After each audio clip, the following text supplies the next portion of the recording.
আয় শুধু আয়, তুই আর জামাই বাবু তাড়াতাড়ি খেয়ে নে দেখি, আয় আয় আয়।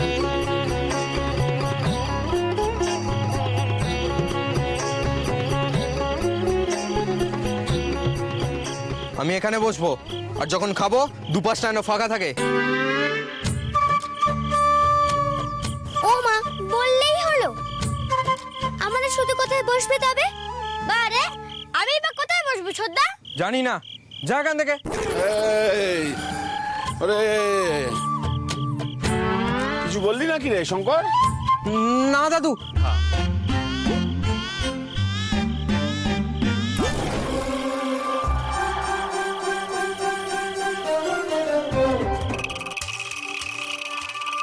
তাড়াতাড়ি বস শুধু, তোরা না খেলে সকালে খাবে কেমন করে? বস।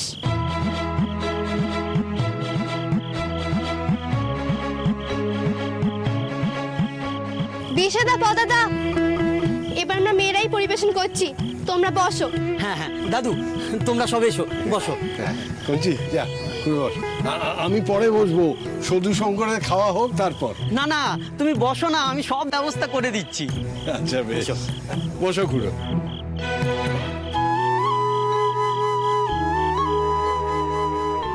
মা, খুড়িমা, তোমরা বরকন্যার খাবার আনো।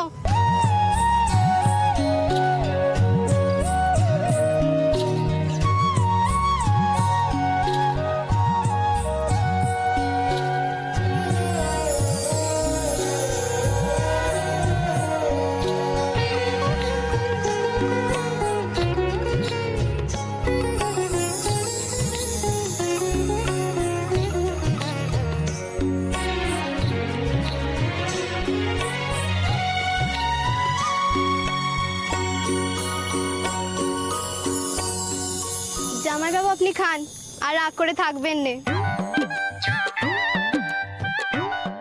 বাবা আরে আমাকে তো পাতা দেবে না, তুই একটু বেশি বেশি করে নিস। হ্যাঁ, আমি তোর পাতেই খাবো। তোর নাতির পাতে এত বড় মুড়ো আছে, আমি কিন্তু এই সাবড়ে দেবো বলে দিলাম যদি আমাকে না দিস। হ্যাঁ নে না, আদা একটু বেশি বেশি করে নে। আমি খাবো না, কি তুই কি একাই খাবি নাকি? দুটো নে, বেগুন নে। আমি কি খাবো? আমি খাবো না। দে বেগুন দে।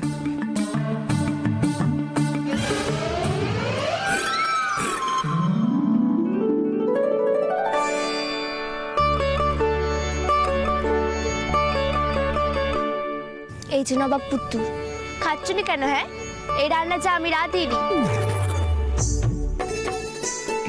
বের ভোজ খুব ভালো খেতে হয়েছে। আমার খাবার রুচি নেই, আমি দাদুর সাথে একটু কথা বলবো। ও কি, ওনারা যখন খাচ্ছে বাপু, শোনো, তুমি এই খাওয়ার সময় কোনো গোলবার পাকিও নে।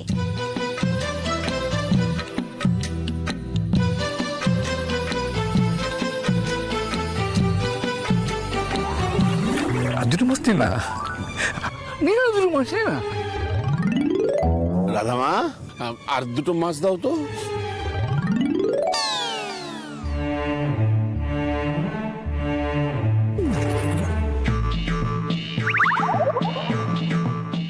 করছেন কি? কাঁটা বিঁধে মরবার ইচ্ছা আছে নাকি? মাছ তো বেঁচেই খাচ্ছি, গলায় কাঁটা আটকাবে কেন? ও তাহলে তো ঠিক আছে, খান, মরবেন না। একটা মাছ কভার করে মরে রে। আমি তো কবে মরে ভূত হয়ে আছি রে। বেশ সময় যা গোলমাল পাকিয়েছিলে, বলি দাদুর কান মনে না খেলে দেখছি তোমার হচ্ছে না বাপু। জামাই বাবু চাটনি দেবো?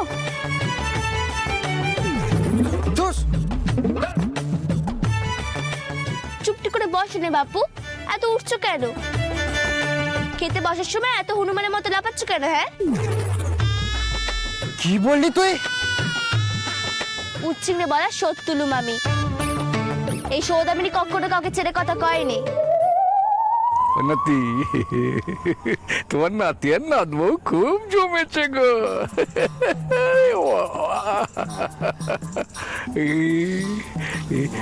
রসগোল্লা আরো নে না, আরগুলো দিল আর 1 ডজন দাও।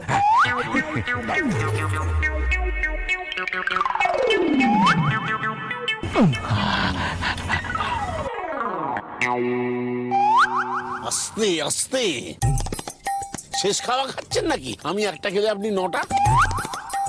তাতে আপনার কি?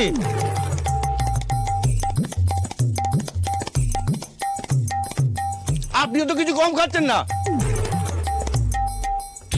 এই যে রমা, তোমার আত্মীয় কি মিষ্টি কম পড়েছে নাকি? আমার কথা শোনাচ্ছে কেন? কঞ্চি কি হচ্ছে নাকি? তুই খা না মিষ্টি যত খুশি, অনেক মিষ্টি আছে। তাহলে তো অসুবিধা নেই, খান,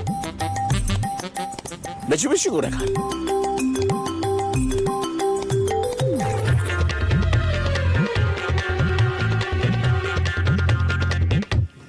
ফুলি, রাধা, তোমরা দেখো সদু শঙ্কর যেন ঠিক মতো খায়।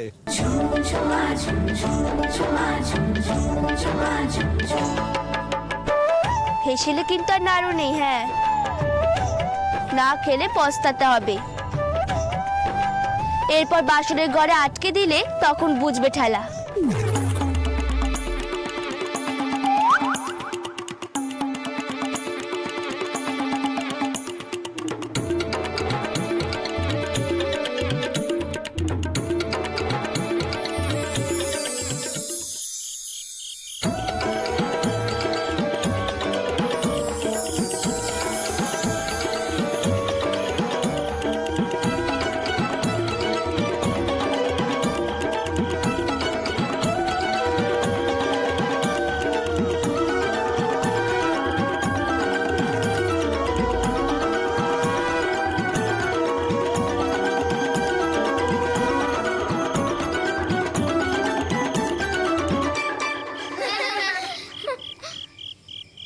ও জামাই বাবু, বাসর ঘরে কি এমন ভাবে মুখ ভার করে বসে থাকে? হাসুন না বাপু একটুখানি। আমরা কি আপনাকে চিমটি কেটেছি? বেড়া চাপা সর্দার, হাসে না সে জোরদার, হাসলে যে তার দাঁত কপাটি, ধুলোয় খাবে লুটোপুটি। ওকে ওকে জামাই বাবু, কোথায় যাচ্ছেন?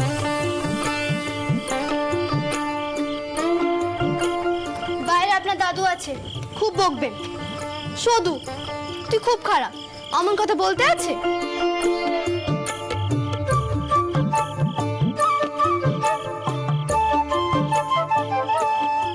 নিন, আমাদের সদুকে একটু মিষ্টি খাই দিন দেখি।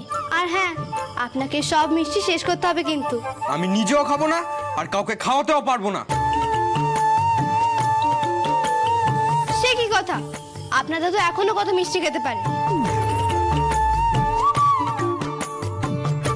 আর আপনি এতেই কাজ? হ্যাঁ হ্যাঁ, আমি জামাইবাবুর দাদুকে ৭৭টা রসগোল্লা দিয়েছি।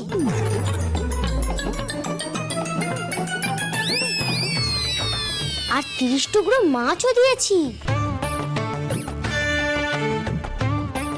আমি প্রায় ১ সের দই দিয়েছি। আমি ১ গামলা মাংস দিয়েছি, তাও খেয়ে যেন শান্তি পেল না।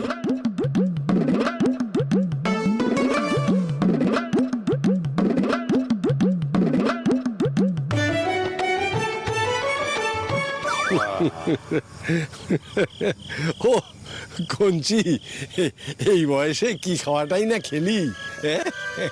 এ কদিন আমার বাড়িতে ভালো করে খাওয়া হয়নি না রে। আর তোরা শুধু আমার খাওয়াটাই দেখিস, দেখছিস এখনো পেট ওঠেনি।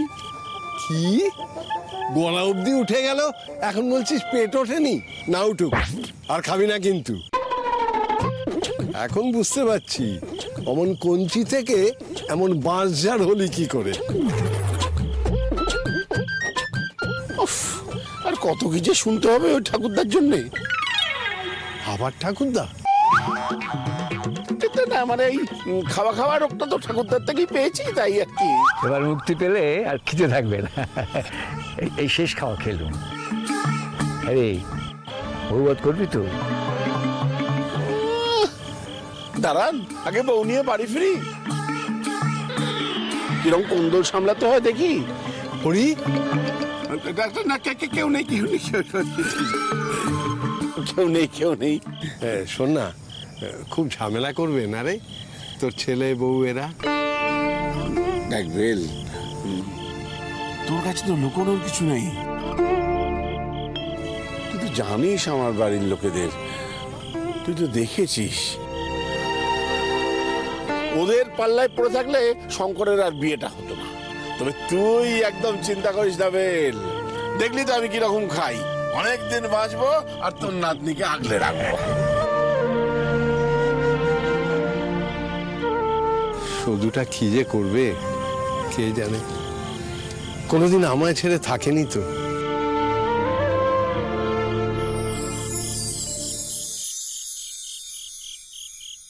সাবধানে খাও বাপু। তুমি জানো একবার টুসি দিদির বরের মিষ্টির পাতে নাকি ইটের ডালা ছিল।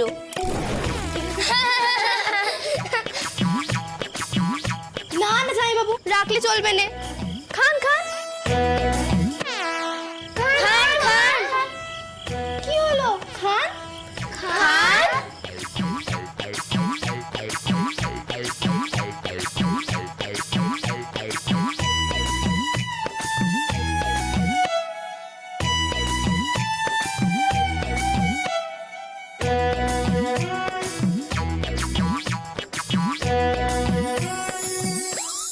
তুই একদম চিন্তা করিস না, তোর নাতনির কোনো অযত্ন আমি হতে দেবো না।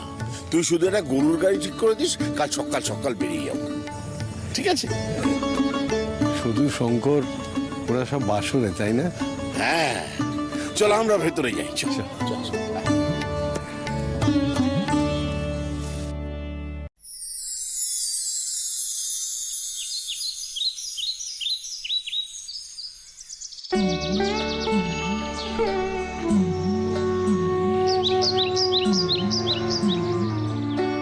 বলি কুড়ামশাই,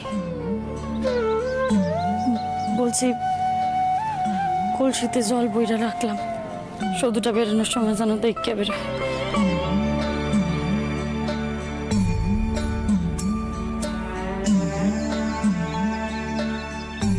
চোখ মুছ বেল,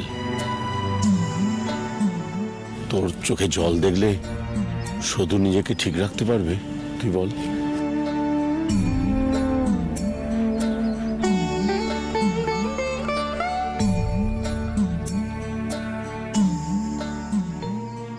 কঞ্চি রে, আমার প্রাণটা আমি তোর হাতে তুলে দিলাম রে।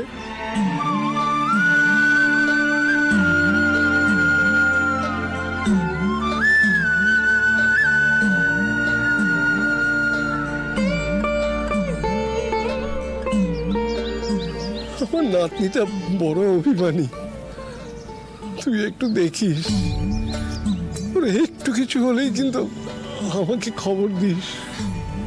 বেল, চোখের জল মোছ। দেখ, তুই ওকে যতটা সুখে রেখেছিলি, আমি তার থেকেও বেশি সুখে রাখার চেষ্টা করব, কথা দিলাম। এই এখন ওঠ, কি কি নিয়ম কানুন আছে দেখ। নিয়ম কানুন আর কি,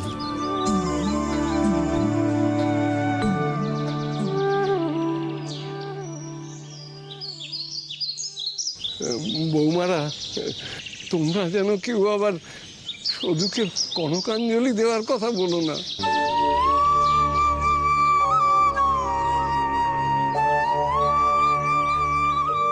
তোমরা জানোই তো ওর মা নেই।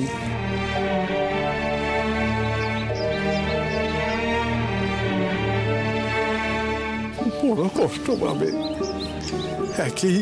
একা একা ঘরে বসে আছে। না না কুড়ামশাই,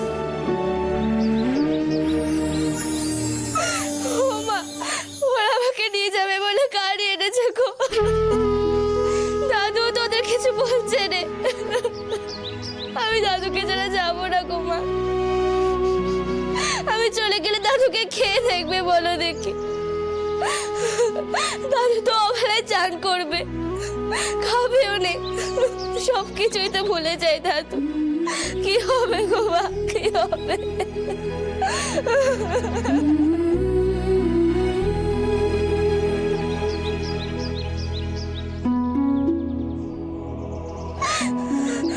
আচ্ছা, আমি তো আমার সব মেয়েদের বিয়ে দিয়ে আমার বাড়িতে রেখেছি, তবে ওরা কেন আমাকে এই বাড়িতে থাকতে দিচ্ছে না গো?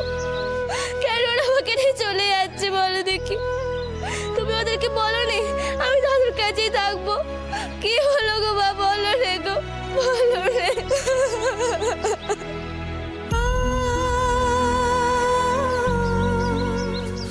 এই বেল, যা যা তুই ভেতরে যা, দেখো যা।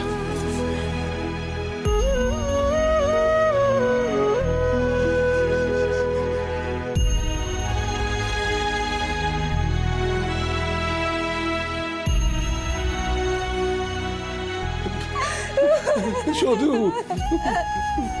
দিদিভাই, দিদিভাই এমন করে কাঁদতে আছে নাকি?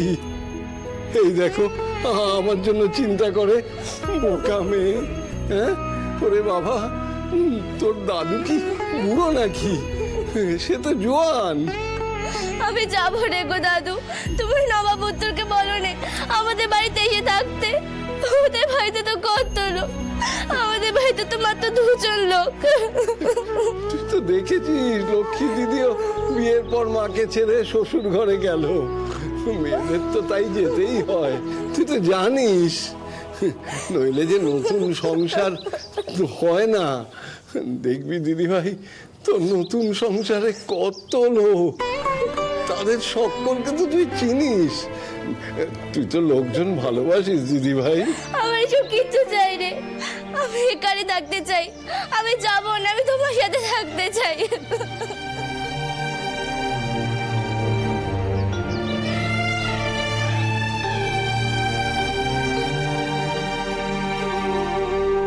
হয়তো দেখি তোরা আর কান্দোস না, হয়তো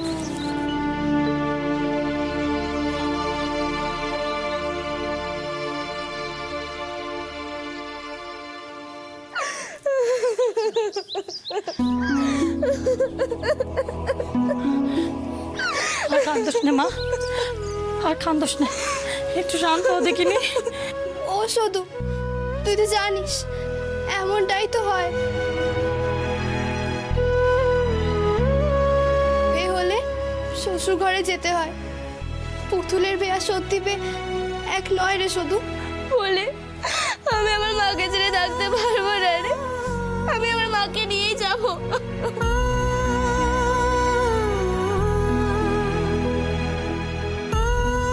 টেপি খোকা, তোদের আমি দাদুর কাছে রেখে গেলাম। ফুলে রাধা, তোরা আমার দাদুকে দেখবি কেমন। আমরা নেই, আমরা অগুলে আসি তো, আমরা দেখবো দাদুরে, তুই চিন্তা করিস না মা। তোর শহুর বাড়ি তো তোর দাদুর কুটুম বাড়ি না, সে তো তার বন্ধুর বাড়ি। যখন চাইবো তখনই যাইতে পারবো।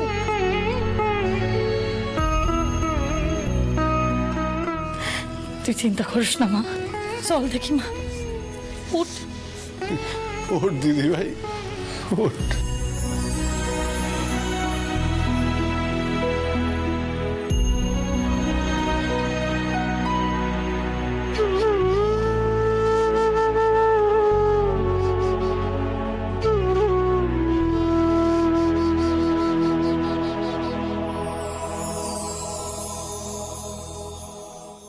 সব কথা গো যায় না শোনা, যেমন চোখের কথা। চোখে চোখে কথার সুর, মনে মনে ব্যথা, মনে মনে ব্যথা। এ ব্যথা বুঝবে কে গো, যার বুকেতে বাজে, সেই শুধু শুনতে পায় সকল সুরের মাঝে, সকল সুরের মাঝে। প্রাণের কথা, মনের কথা, তারের মাঝে বাজে গো। একটি তারে কত কথা বাজে গো, একটি তারে কত কথা বাজে গো। প্রাণের কথা, মনের কথা, তারের মাঝে বাজে গো।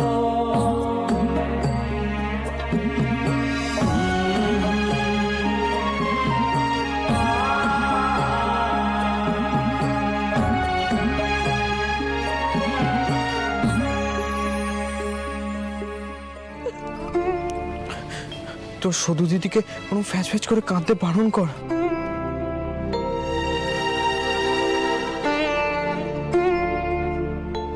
দাদু, আমি তোমার জন্য ওষুধগুলো গুছিয়ে রেখেছি, তুমি কথা দাও তুমি মনে করে খাবে।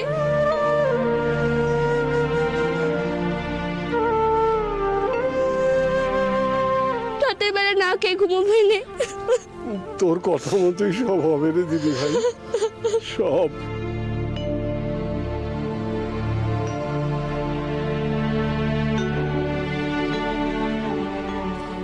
এই বেল, তুইও কি এখন ছেলে মানুষই করবি নাকি?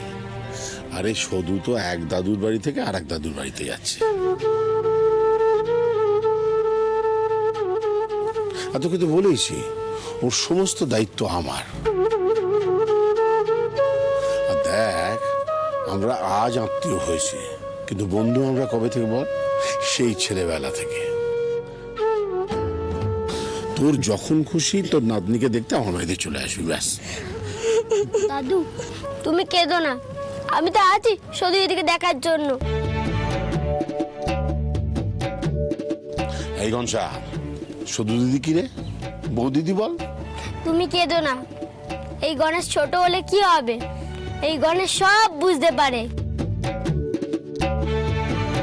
তুমি কষ্ট পেও না, তুমি আমাদের বাড়ি চলো, দেখবে খুব ভাল লাগবে।